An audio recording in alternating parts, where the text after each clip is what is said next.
All right, so the standard disclaimer for the next few weeks, I'm not quite sure how long, I'm standing outside on a busy street corner in Seoul, South Korea, because I'm in a tiny Airbnb where I can't make noise because it's late at night here. So I'm standing outside doing a podcast. I apologize for the sound problems, but it doesn't seem like it's been that bad. No one's complained so far. I think it's okay, but I just want to explain because this is obviously weird, a weird situation.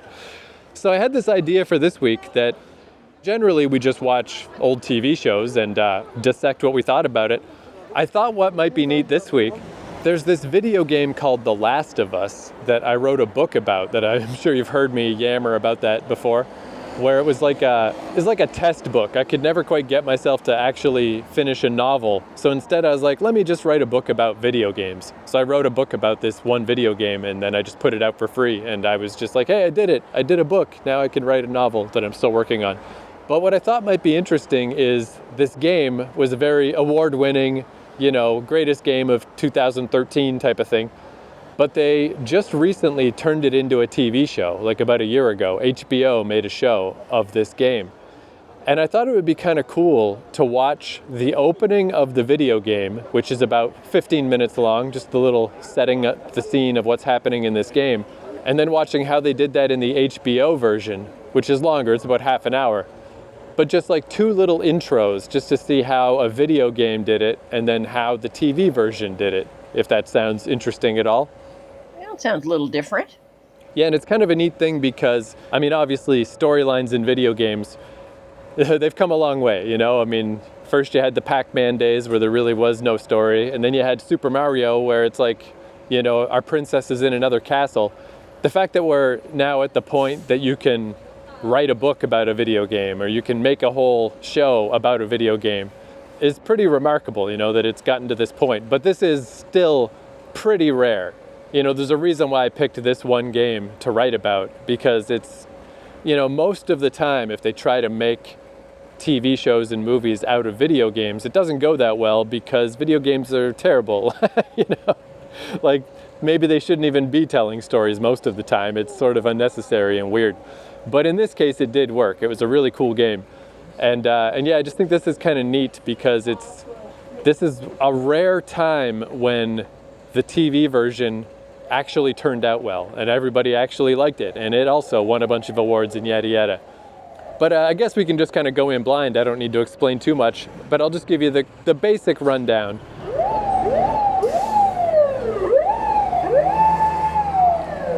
After the cops go by.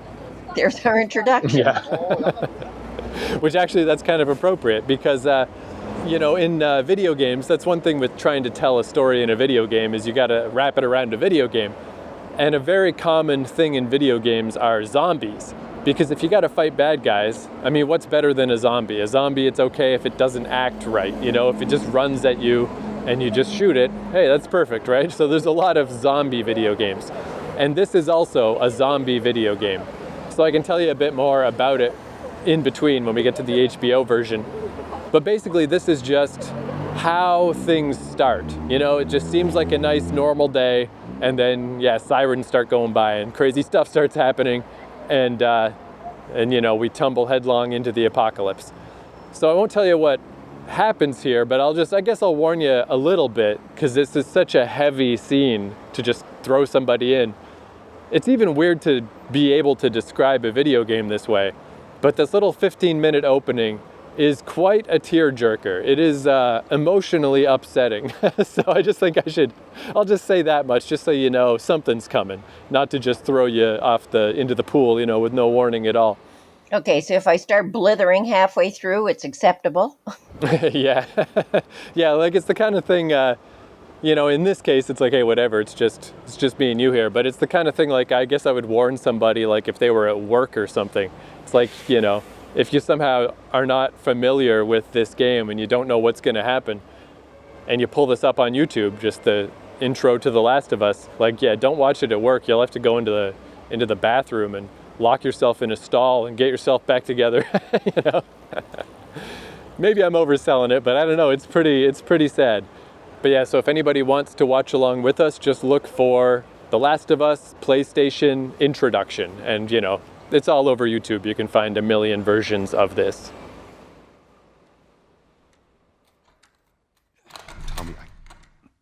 Tommy, listen to me. He is the contractor. He's the contractor, okay? I can't lose this job. I understand. Let's talk about this in the morning, okay? We'll talk about it in the morning. All right, good night. Hey. Scoot. Monday at work, huh? All right, well, I have good news. Sarah does not become a zombie. I'll tell you, so how this works, basically, these are not normal zombie rules. They came up with their own version of zombies. I don't know if you've ever heard of this. It's on like nature programs sometimes and stuff, but it's called cordyceps. It's this weird fungus. This is like a real thing that happens to ants, where the fungus burrows into an ant's brain, and then it takes control of the ant, and it makes the ant act suicidal, like it makes the ant climb up on a big leaf somewhere so that it can be easily eaten by a bird, and that's how this fungus continues its life cycle. It's this very creepy thing. So the idea they had for this game is, what if that fungus could affect human beings? What if the fungus took you over and turned you into a zombie? So if you die normal, you just die. She wasn't infected with the fungus. So just a plain sad opening, not a creepy zombie opening.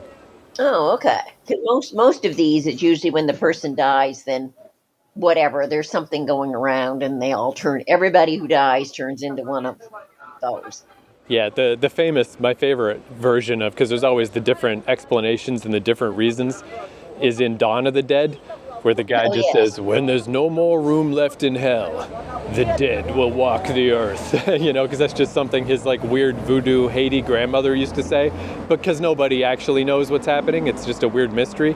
So it's kind of neat in this game that it's not something that could medically really happen, but at least it's based on something. And just a different way to do a zombie. But yeah, basically it was really eerie when I first played that game, because that's pretty heavy, even for apocalypse games and stuff. They're not usually, it's like anything. Most video game storylines generally are quite corny. So that one was like, oh geez. And I kind of realized partway through that opening, on the front of the game box, it is that guy Joel, and a young girl. But I realized partway through, I'm like, that doesn't look like the same girl. I don't think that is the same girl from the front of the box. And that's where that bad feeling in the back of my head started, of like, uh-oh, I don't think this kid's gonna make it through this fucking apocalypse. But yeah, that's also a pretty standard trope in these types of movies, is the society collapsing, beginning of the crazy apocalypse.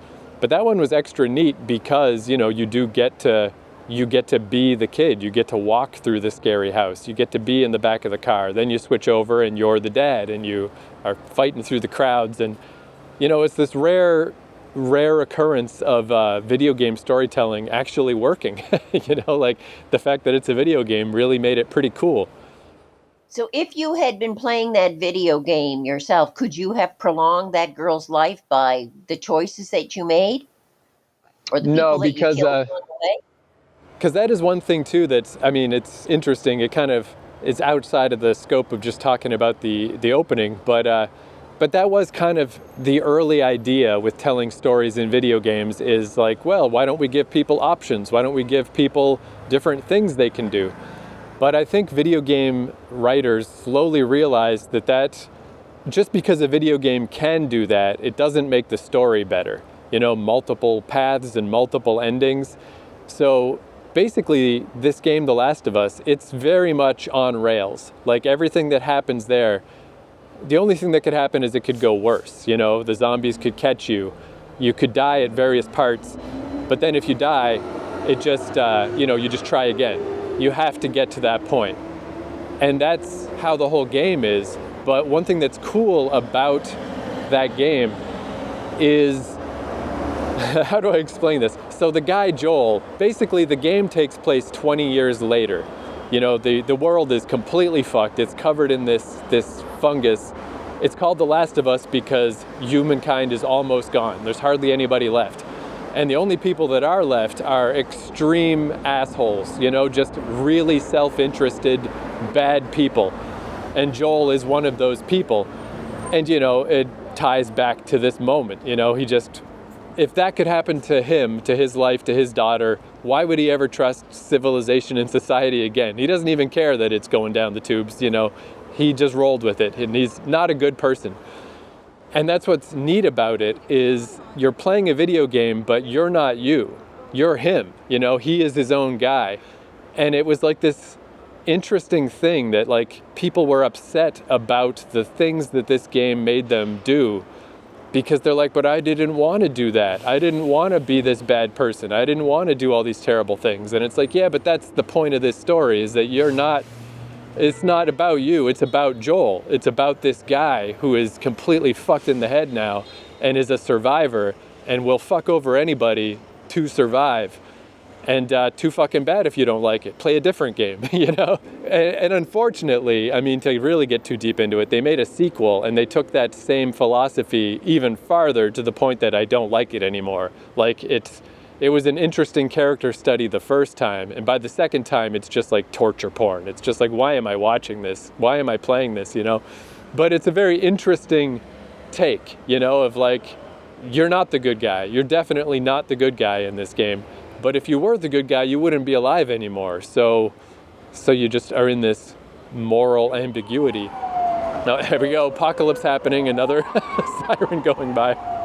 Well, I have to wonder, though, why is it a game if everything is it's already decided? Like, you can't choose options that would change things in this thing. It's already set down. So why bother having it as a game? Why not just have it as a show?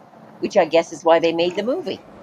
Yeah, and I mean, that is a fair question. That is, you know, people are somewhat divided, because that company, they're called Naughty Dog, that is very much their thing. Their series before this was kind of like an Indiana Jones type of story, and it was the same thing. People are like, why isn't this a movie? You know, both sides are valid, because it is very ungame-like. It is like you're playing a movie.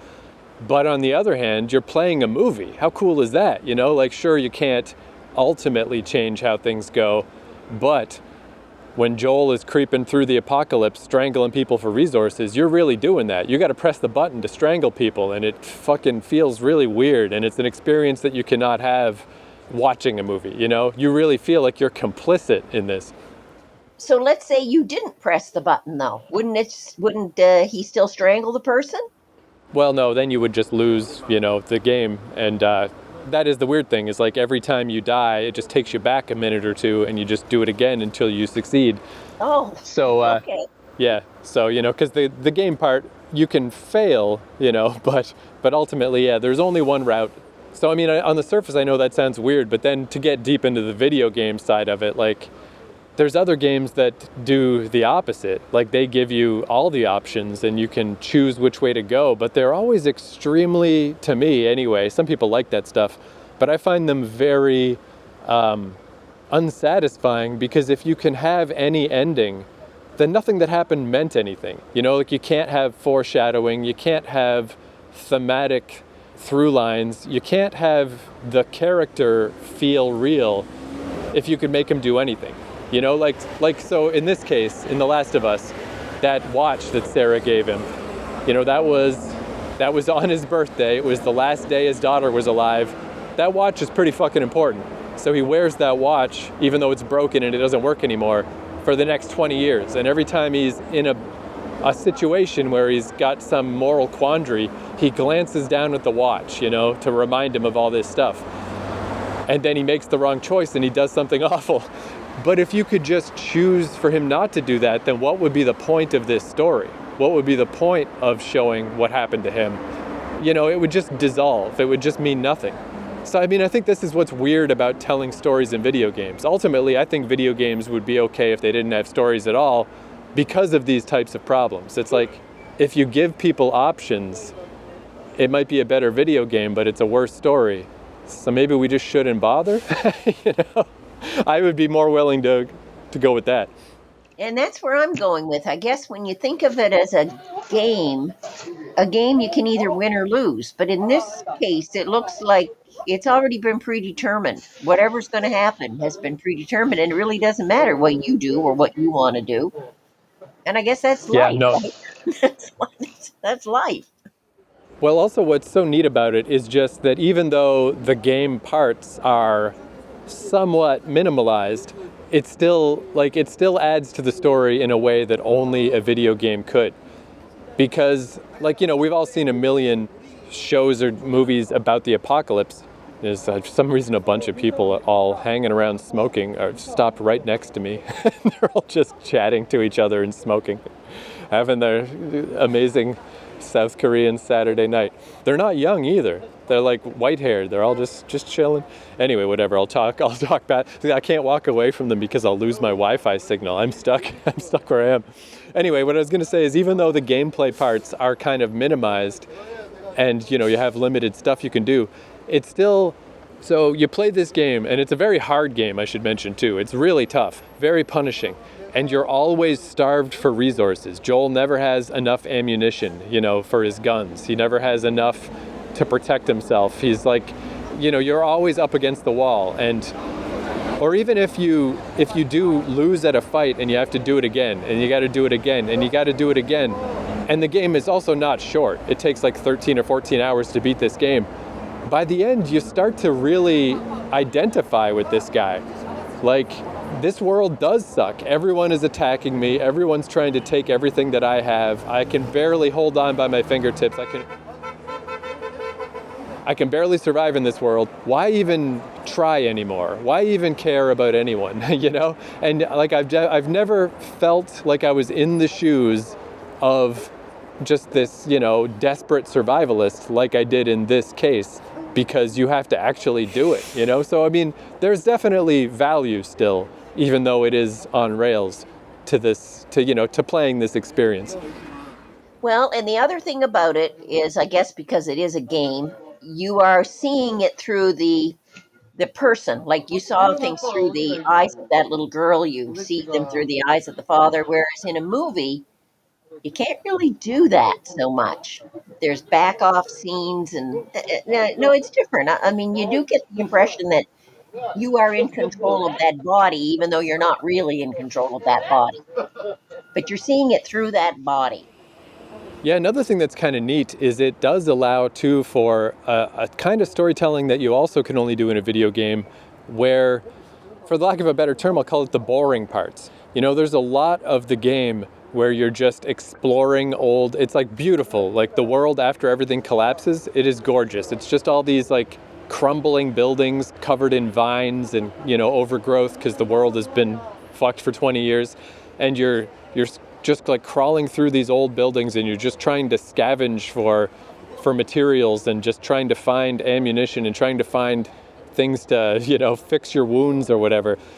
And you do that for hours and hours. And it's engaging because it's a video game and because your hackles are up all the time and you're always worried about what's going to happen.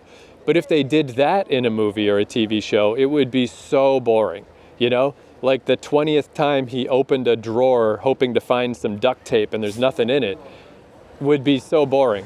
But when you're playing it as a game, you're in it, You're like, I need this stuff. I need to scrounge for every little thing. So it allows you to spend time not only with this guy, but spend time in this world to a degree that you just can't do in a movie without boring everybody to death. So yeah, there's I don't know, this is again why I wrote a whole book about it. It's pretty interesting, especially for someone who grew up with video games like I did. Like, man, we sure have gotten to a weird point, Video games have gotten pretty damn weird. So yeah, it kind of like puts it more like in real time than you could do in a movie. Yeah, you really feel like you're in this guy's skin, which is why I was surprised how much backlash there was to the ending of the story. It is like Joel's got a moral quandary and he does the wrong thing and he's a bad person. And people were really upset that they had to do that. But I think partially because they spent so much time in this guy's skin that it makes them feel extra bad. But I felt the opposite. I felt like, I get it, man. I get why he is this way. Like, you've just demonstrated to me. Because, like, that's the weird line this game walks, is that it's not fun. You know, if you think of a video game as a fun time, The Last of Us is not fun. It is grueling. It is, like, hard to get through, not only as a video game, but hard to get through on an emotional level, because Sarah is not the only person who dies. Everybody fucking dies in this story. But it is like a hard line to walk because then they did a sequel where, like I was saying, they upped the ante even more. And that one, I was like, I'm out. I don't like this anymore. This is you're taking liberties with my freaking emotions at this point. You just got to F off. This is ridiculous. But it's an admirable thing to try to do. It's ballsy to make a game that when people say that game's not fun, the people who made the game are like, yeah, no shit, it's not fun. It's the apocalypse, asshole. You know, you want a fun game? We got plenty of fun games. Go play one of those. What I was going to show you next is they did make the TV version, and now all that stuff I was talking about is gone. There is no more playing the game. Now it is just a TV show. So I was very unsure how it was going to go, but it went really well. And they did a lot of really neat stuff, and they made some interesting choices to turn it into a TV show. I'm curious to see how did they make something better, because that animation in that was incredible. And I can't imagine somebody being able to convert that into a movie and making it better. Oh yeah, well I guess, okay, so that's one thing I'll mention then about the HBO version, because it's it's arguably the most famous scene in the game is Sarah's death right there at the start. You know, it's like, it's so unexpected for a game to hit you that hard right at the start. It's like, holy crap. And that is a great example, too, of how talented that team is that the famous story about that scene is that, you know, they did it with real actors, obviously. They had them in those little motion capture suits, you know, with the little, have you ever seen that, like, in behind-the-scenes stuff where they're wearing those suits that have, like, little white balls all over them? I can't say I have. So, yeah, it's basically, it must be a really tough way to be an actor. Because instead of being in a field, you know, with other actors doing the scene, they're just in a motion capture studio, just a big room with, you know, foam mats on the ground. And they're wearing these bodysuits that have little white balls all over them. And the white balls are so the computer can track them. So then they do act out the scene, but yeah, they're just dressed in these silly, weird outfits. And then later, the computer guys come in and turn them into video game characters. So it must be a tough gig. But supposedly in that scene, the guy who plays Joel, he said it was one of his like proudest acting moments. He went way over the top. He's just like, no, Sarah, you know, and like he was really proud of himself that he managed to be such an actor, a giant capital A actor, and, you know, cry for his dead daughter. And then the dude who directed the game weeks later came back, maybe months later, and was like, we got to redo that scene. That's not right. And the guy couldn't believe it. He's like, what do you mean that's not right? That's the greatest acting I ever did in my whole life. And the direction was, no, we got to do it again because you got to make it smaller. You know, like, yes, this is devastating to this man. This is like, he's never coming back from this. He's spiritually dead from this point on. But the way to express that is not to have him cry to the heavens. You got to be small with it. You got to be quiet with it.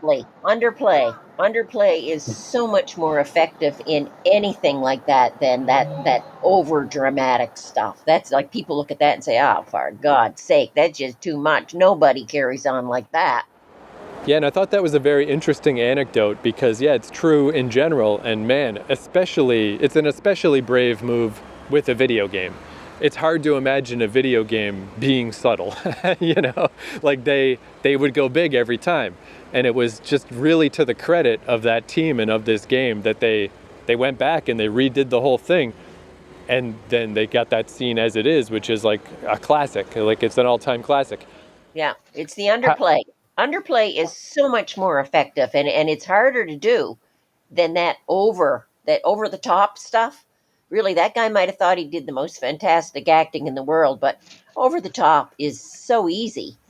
It's the underplay, and if you can carry that emotion and have it affect people, that does it.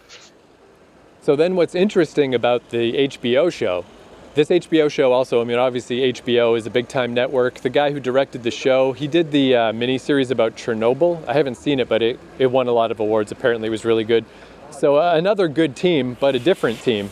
And interestingly, the guy who played Joel and the girl who played Sarah, I believe both of them, when they did the show, they didn't know anything about the game. They deliberately did not watch any of the footage from the game because they didn't want to just, be doing an impersonation of the game. They wanted to, be actors, bring their own acting to it. So I was especially curious about that scene in the show. It's like, are they also going to realize that you don't want to go too big with it? And they did a good job. They pulled it off. I mean, the game will always be my favorite. I like the game better than the show, but the show is still really good. And just that part in particular, I don't know. I think I always wanted to know what, like the guy who plays Joel in the show, his name is Pedro Pascal. He's pretty famous these days, and he is a really good actor. But I always wondered what he thought after they filmed the show when he did finally go look at the game. I wonder if there were any points where he's like, oh, damn, like the video game is better than what I did. Like how is the stupid ass video game this good? But he still did a fine job. He did a very good job. But yeah, what I thought was interesting about this HBO opening is it's longer. It's like twice as long. But the stuff they added was all very smart. Like this is where I was confident that they were in good hands. They didn't just add a bunch of weird stuff that didn't matter. They didn't just drag it out for no reason. They added stuff that makes sense. And in particular, that stuff about how the outbreak is because of a fungus, that plays into this especially. It's just the kind of little detail you might not notice unless I point it out, so I'll just mention it here, is what ultimately, they never explained this in the game. This was the thing they added for the show. But what they added for the show is that the beginning of the outbreak came from, I think it's from Jakarta, but somewhere overseas, and it got into flour. So the first people to get infected are people who ate this flour. And, flour as in Flour. And I think that's kind of neat because you can see that in this extended opening, just how Sarah and Joel happen to not eat anything that involves flour, but some of their neighbors and stuff do, and it's just kind of a cool little extra thing.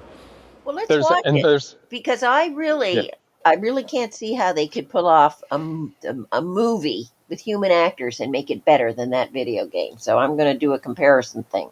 Yeah, and I mean, I can't say it was better. Also, I mean, I guess with the game, they kind of want to get you into it, so that's why it was only 15 minutes long. If they had spent half an hour in the video game, it would have been too long, too slow. And that is to its benefit, I think. But yeah, like if you're gonna make a show and you're gonna stretch it out as TV inevitably does, yeah, I was pretty impressed with how they did this. So yeah, let's check it out. And that's your biggest worry? Yes, any kind of virus, but most probably something similar to influenza. Because of air travel? Through the air. Coughing. I'm sorry, I meant people on planes. That was something you described in your book. Yes, a new virus in Madagascar, say, could be in Chicago within a matter of weeks, and we end up with a global pandemic. Pan meaning the whole world becomes sick all at once. And Dr. Newman, you're also an epidemiologist. I presume the prospect of a viral pandemic keeps you up at night as well? No. No? No. All right, well, that's our show. No, mankind has been at war with the virus from the start. And then the title card's supposed to come up that says 20 years later, and then the adventure continues. Okay. It was not bad. They put a lot of explanation in it without really drilling it to death. Yeah, it was one of those situations where when I heard they were making a TV show, it's just let me let this motorcycle guy go by. Man, that's one thing that happens a lot in South Korea. When people ride bicycles on the sidewalk, people here ride like great big 200-pound scooters on the sidewalk all the time. Delivery men and stuff, they're just weaving around, and it's like, can't you stay on the road, dude? But yeah, one one of these cases where I was like, well, that seems like an unnecessary show to make, obviously, because the game is, already like a movie. But there's a lot of people that are never going to play the game, so it's like, all right, they're going to make it, why not? So then the next thing is, you could just make it exactly like the game, and arguably maybe that would be better, but then why bother? That's a weird thing to do too. So I kind of had accepted that it's like, okay, I know they're going to add a bunch of stuff. It's inevitable, otherwise why would they make this? So I was kind of worried, like you were saying as we were watching it. I had the same worry as you of like, what is all this extra stuff? Like, why are we at the watch store? Why are we at the neighbors? Why are we at the school? But ultimately, I think it was kind of neat because I do feel like if you're going to add stuff, I think it did actually add some things to the story. Yes, and it did become self-explanatory at the end. Like once you saw what was going on, you say, "Oh yeah, okay, that makes sense that they would put that in. That makes sense."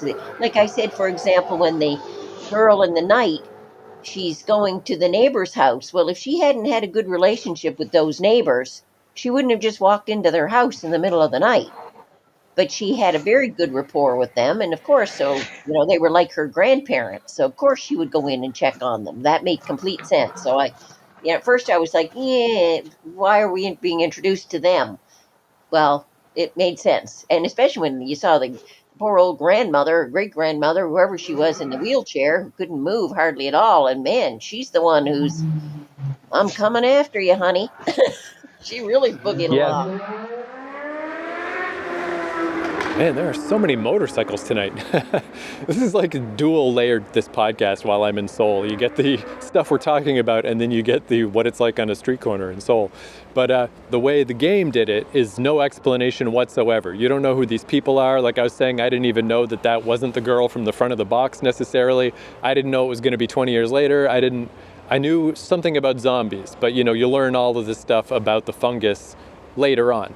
Where, yeah, the show did the other thing where it explains it up front, but I did like how they did it. That news program from the 60s where the guy, because everybody always said about The Last of Us, like it's a very neat idea, but the science of it couldn't work. It can only work with insects. There's no way that the cordyceps fungus could transfer over to people.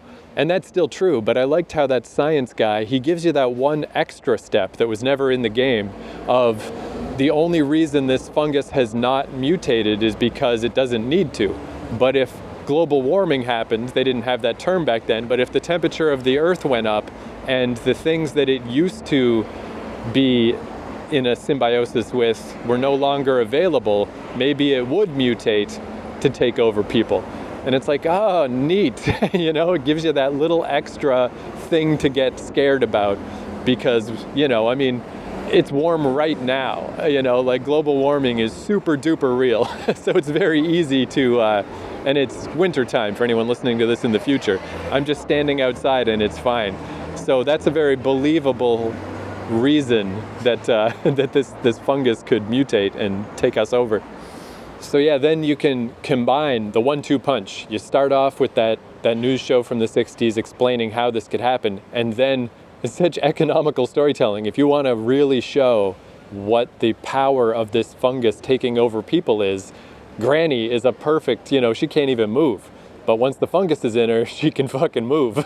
So just imagine that times 6 billion people, and yeah, it's a serious problem. So I thought that was all pretty cool. I did like that introduction too with the talk show host because, as I said earlier, he's such a guffaw, joke. Isn't this funny? Everything that was said, he was just such a jerk. But then, as the explanation came on, you could see in both him and the audience this seriousness coming on. Like, holy Moses, maybe this could be a reality, and that was really quite believable because the two guys that he was interviewing were such obvious nerdy types. They've got this explanation, but he's just like, yuck, yuck, yuck, yuck. I'm on the talk show host. Let's have a few little jokes here, make light of this. But then that transition that comes over him, and he's quite engrossed in what they're saying. Completely different. It was good. It was a good introduction. I was surprised. It's also kind of neat how real world events kind of add to that creepiness as well, because the game came out in 2013, so that was well before COVID, and the show came out after COVID. So it's extremely easy to imagine a COVID type scenario, but like, what if COVID were worse? What if it was something we couldn't stop, you know? Before that time, though, in the early 2000s, we had like there was the chicken virus. There were any number of viruses that were going around the world in smaller pockets, so that people were getting the impression that with air travel and this could happen. It was becoming quite a reality in the early 2000s, even long before COVID. 10 years, 15 years before COVID. Yeah, and then COVID was just the like stay indoors, shut everything down, like the biggest, I mean not the biggest ever example. I'm sure like the Black Plague and stuff was worse, but the worst modern example. And it was neat where because so we're all very aware that the world is connected, and all the airplanes and flights every day. Like if something does happen anywhere on the earth, it's coming for us. Like it's going to spread that day. So I did also like those extra details, like that the outbreak originated, in Jakarta, and they just, they hear something on the news that morning about Jakarta, and they just are only half paying attention. Because, I mean, that happens to me every day. Every time a news story happens, I'm the last to know. I'm just not really paying attention. So there was like a very realistic way that you might experience a terrible calamity happening, is like maybe you're not all the way paying attention at first, and you hear something on the radio, but you're just like, where's Jakarta? What's all that?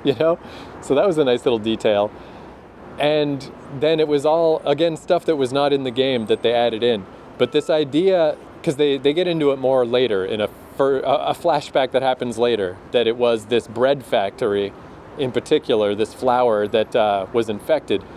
And once you know that, especially, it's really neat to watch this opening, because not only is Joel lucky that he survived 20 years into the future, he's lucky he survived that day, because there's so many little moments where, the neighbors offer him biscuits and they're cramming them in Granny's face, and that's clearly when she got infected. And he's like, I'm on Atkins, I ain't doing that.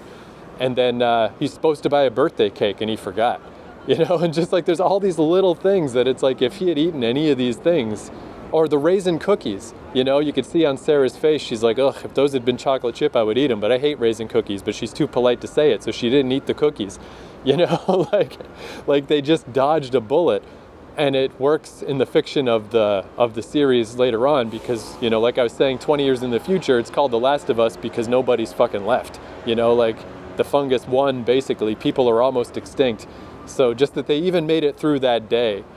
And that's all new stuff, so that's what I thought was really cool about the HBO show. It's like, if you're gonna expand and you're gonna add all these extra scenes, it's neat that they're not just nothing. They actually kind of thought about it, and they're like, what could we add in here? And the other thing, when you're saying about the fungus one, that's exactly what the scientist in 1968 on the talk show had said. They said, well, what would happen? He said, well, it would win. Fungus would win. The other point was, I had said about the clock, her going into the clock shop to get the watch fixed. And you pointed out that those people were Indonesian or East Asian, something. Whereas the family in the morning at breakfast did not pay attention to that reference to Jakarta. The people in the clock shop would, because they were from that area. So of course they would pay attention to any news that was coming out of Jakarta. And then obviously they're panicking. They're shutting down the shop, and nobody understands why. But that's because they know something's going on, because they listen. Yeah, and even that, it is kind of cool, because like, what else could they do? Like, they can't tell this girl, like, hey, by the way, here's what's actually happening, because first off, they don't know, and she's just a random customer anyway. And like, I don't know, like I thought it was like, this all just kind of feels like what would probably happen, like, what if some crazy shit started happening here, and you wake up to an email from me, because it's the middle of the night here, or daytime here when it's the middle of the night there, I mean, and you know, I send you an email or something that says like, oh my God, get ready, the world's on fire. You know, like, so eerie, so creepy, but so cool. Well, I gotta So say, yeah, it was well done. I was surprised. I wasn't expecting it to be any good at all, but it was good. and it's again, a very rare situation too. I mean, I don't think you could have done this with really almost any other video game, even up to, like I was saying, even the sequel. I don't know what's going to happen with this show because they're making more of the show, but the game just fell apart. Like the further adventures of the people in the game is not that good. so I think we're going straight back to you know, video games are crappy and TV shows and movies about video games are crappy. That's probably where the future is going to be once again, just like it always has been. But in this one case, it's yeah, it's pretty neat. Like, for once, a video game had a good story, and then for once, somebody made a good TV show version.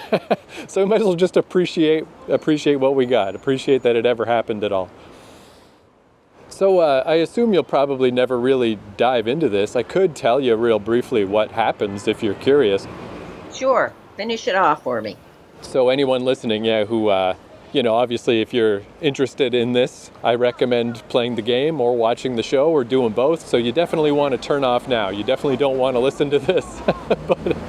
but basically, so Joel and Tommy both survive into the future, into 20 years in the future when the world's all fucked.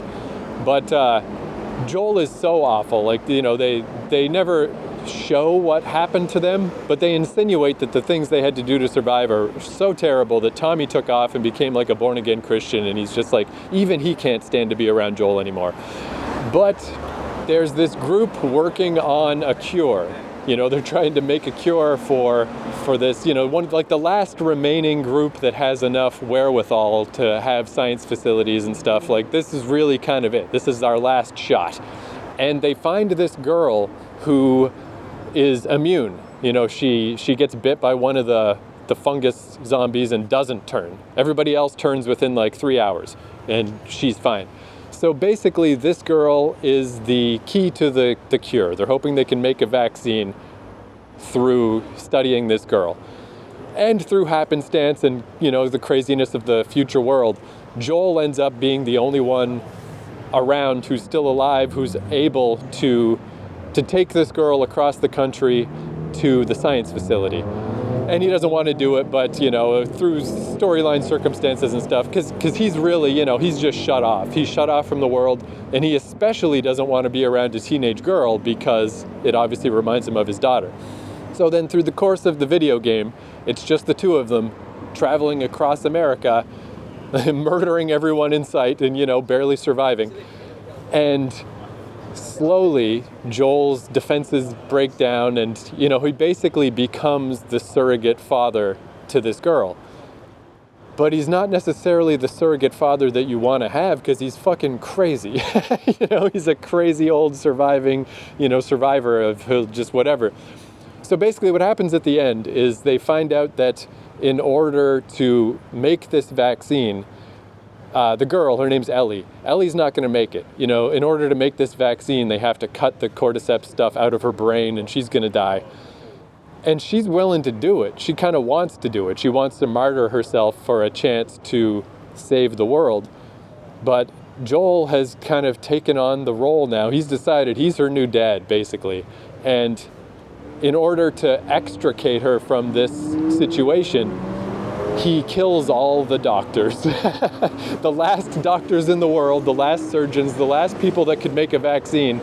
He's like, no way, man. If it comes down to my new daughter or the human race, I pick my new daughter, fuck the human race, and he destroys the whole plan and kills all the doctors. and again, that's what I was saying at the start, is like, you know, that's the thing people didn't want to do. People didn't want to do that, but they had to, because that's the way the game is set up.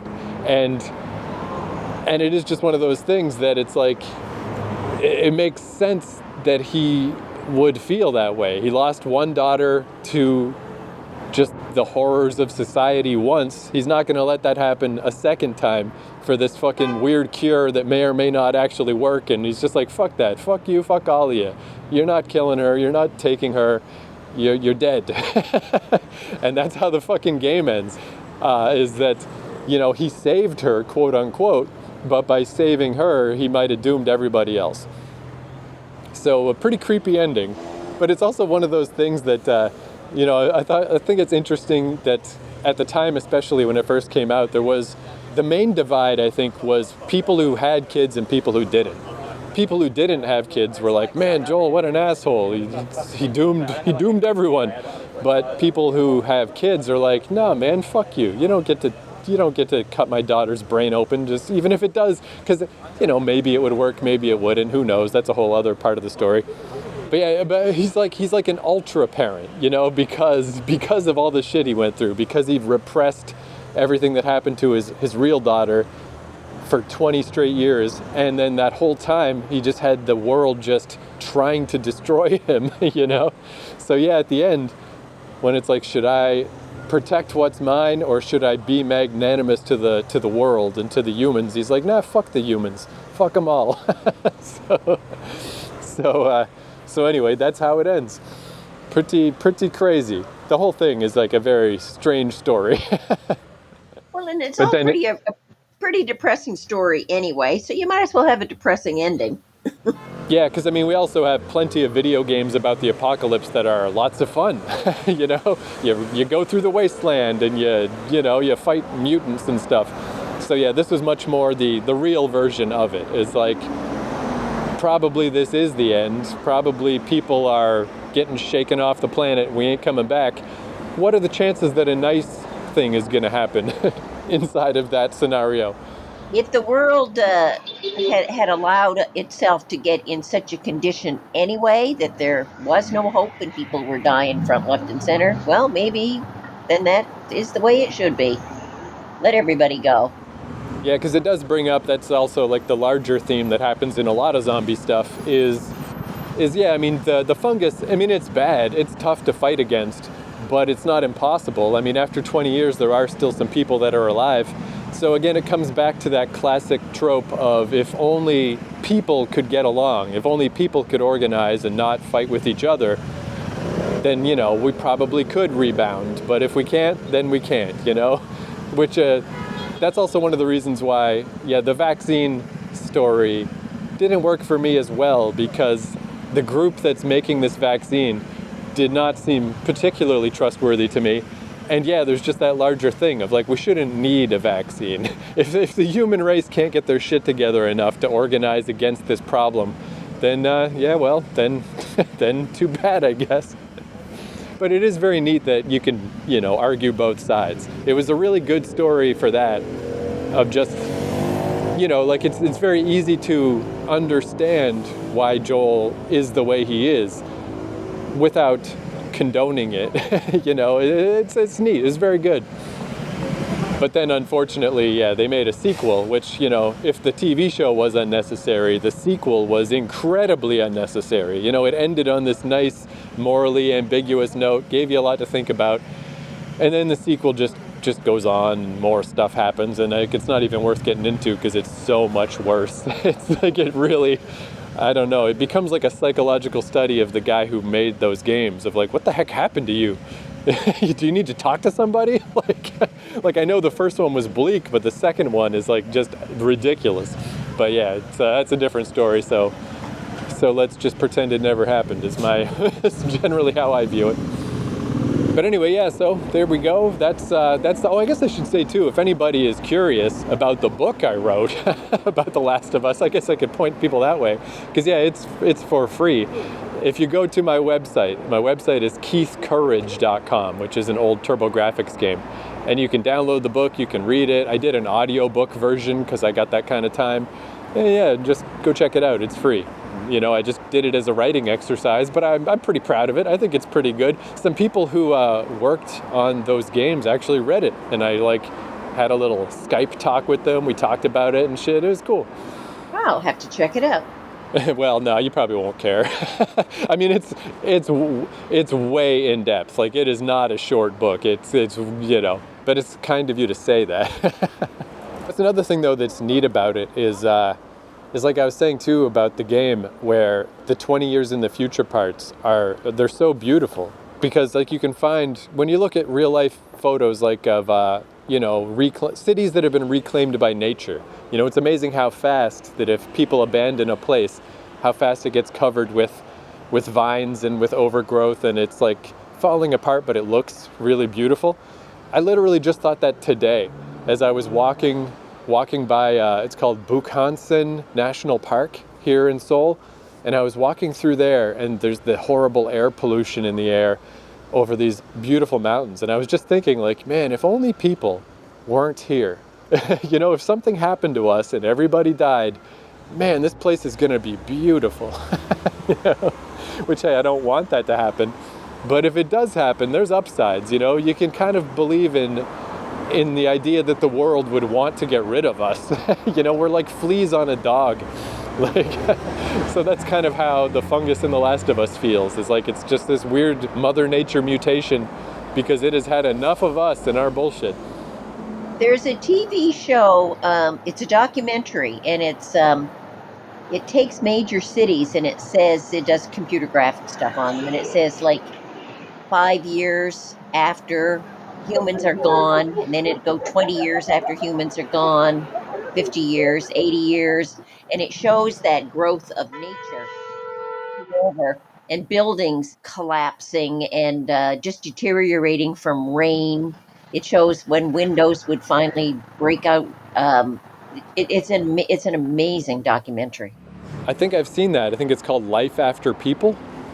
Yes, that's it. Yeah, that is great, and yeah, that is one of the other things that's what's really fun about playing The Last of Us. Even though it is a depressing scenario and a depressing story, it is pretty in its own way too. Because that's another thing that's neat, is getting to walk through a city in a video game. It's kind of neat because it's like this extra level. Instead of just watching it on a screen, you feel like you're really kind of walking through it and exploring through it. And yeah, there's always that thought in the back of your mind that it's like, oh yeah, sure, I hope the human race pulls through, but like there's that weird other side, that strange fatalism of just like, man, though, the world is kind of really pretty when we're not here anymore.